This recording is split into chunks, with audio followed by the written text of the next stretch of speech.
The movie opens with an old and creepy recording. A shaman is performing an intense ritual. The atmosphere is tense, and people around her are crying. The shaman is completely immersed in the process of chanting. The drum beats grow louder and louder. She is holding a knife while dancing, and bells hang from the blade. In her other hand is a second knife, but without the bells. She suddenly stops with her hands raised in the air. The drum beats stop too, and the room is silent. The shaman steps out of the room with a look of surprise on her face, and approaches the nearby room. A closet opens on its own while she clinks the bells. The shaman battles an unseen force that forces her to slit her throat, and blood sprays everywhere. On the other side, Sang and his daughter are traveling in a car. Sang is on the phone, talking to someone about arranging a nanny for his 11-year-old daughter. It looks like Sang is a very busy person, and he has been searching for a nanny for the past 4 weeks. Meanwhile, the daughter is in the backseat, looking sad and staring out of the car window. Sang and his daughter are moving to a new place. He is aware that his daughter isn't happy about the move. He looks at her with a worried expression and tries to get her excited.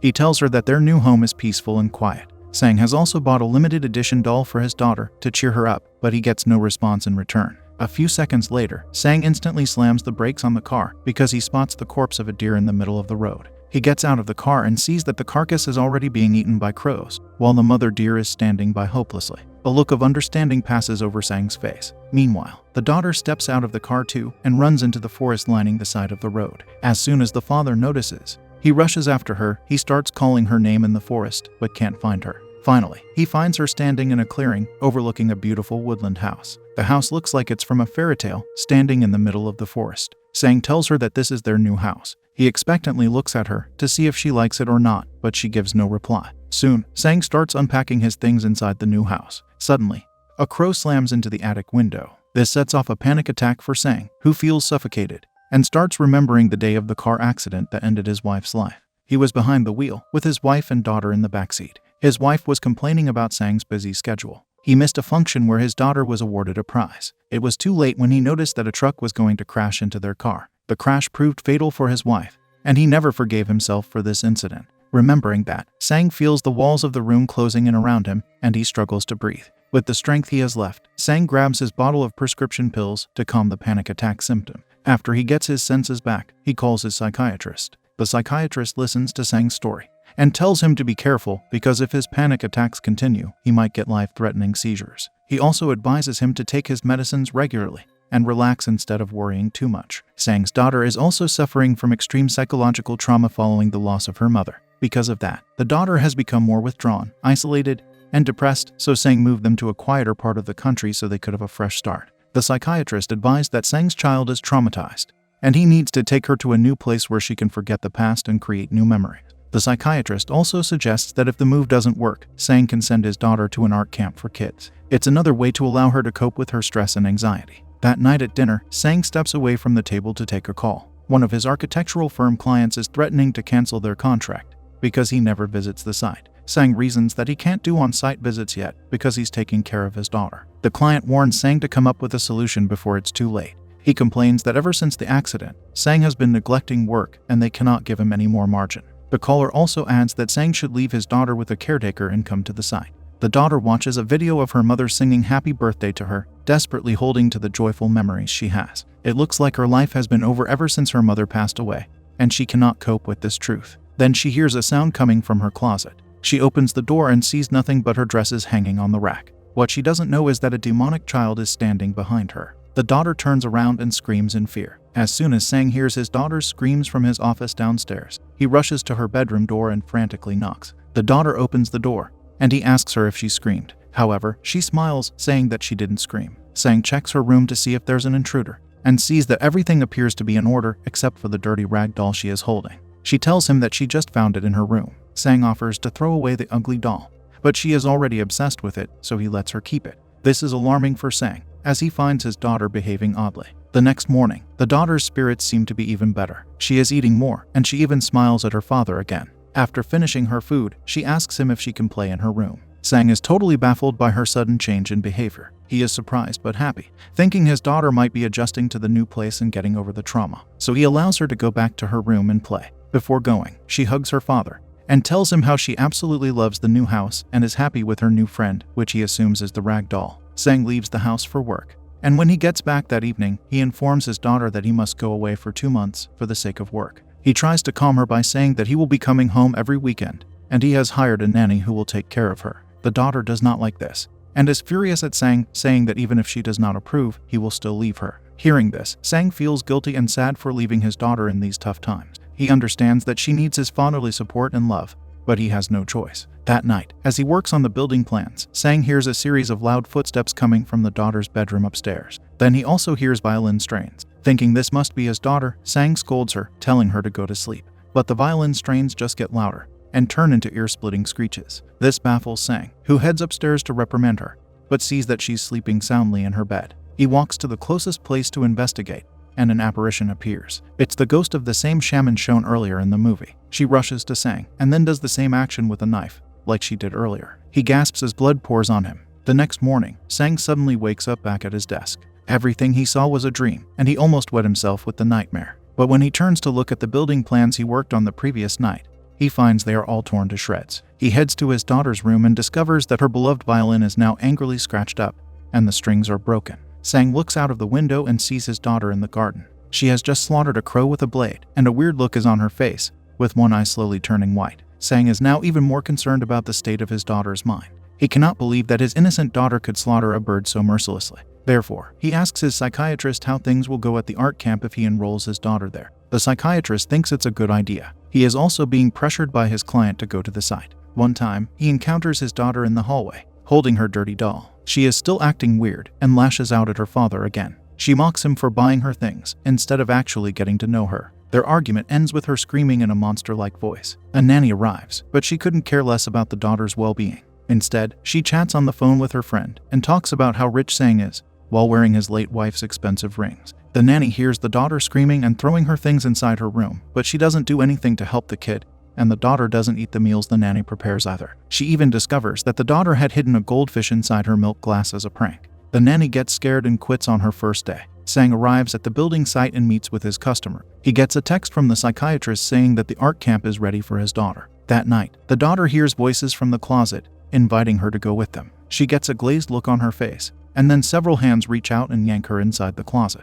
The daughter disappeared after that. Her father goes sick with worry, and after a month, he is still searching for her. A news segment featuring the case goes viral, which paints Sang as the probable culprit. It describes him as a mentally disturbed workaholic, and mentions that his daughter's disappearance is very similar to a young boy's case 3 years ago. Right then, a man in a diner watches the segment, and gets very interested in Sang's predicament. Sang goes through his daughter's music sheets, only to find a sketch of a stick woman near the closet. He remembers the horrifying dream he had, and begins to think that what happened may not be just an ordinary kidnapping. The internet in the house goes out, and Sang calls a technician to repair it. But the technician who appears is the same man from the diner previously. He pretends that he will inspect the house to fix it, and Sang lets him in. The truth is that he is an exorcist, and he believes that his daughter is part of a decades-long string of child disappearances.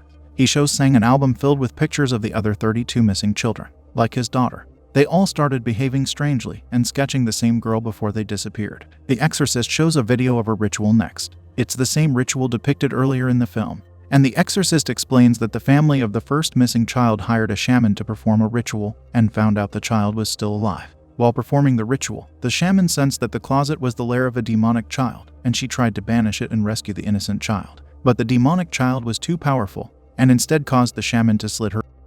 The exorcist then reveals that the shaman was his mother, and that her demise urged him to continue investigating the disappearances. Sang does not believe the exorcist's story at all, but the exorcist reasons that he is the only one on Sang's side, and everyone else thinks he murdered his daughter. So, Sang reluctantly agrees. The exorcist explains that souls only stay in the underworld for up to 49 days. They need to rescue the daughter's soul before then. Sang lets the exorcist set up his various ghost-detecting equipment. This includes a device that is used to detect unusual wavelengths that denote paranormal activity. His theory is that the demonic child snatches children's souls and takes them to the underworld, using the closet as a portal. If the missing children stay there longer than 49 days, they will become monsters, called the Blinded. So Sang needs to act quickly to bring his daughter back, before it's too late. Next, the exorcist pastes some paper talismans on the daughter's bedroom door. Then he sets up cameras around the room. He and Sang monitor everything from his office. Later that night, the lights start to flicker inside the room, and weird static noises are detected by the equipment. Sang also hears his daughter's violin being played too.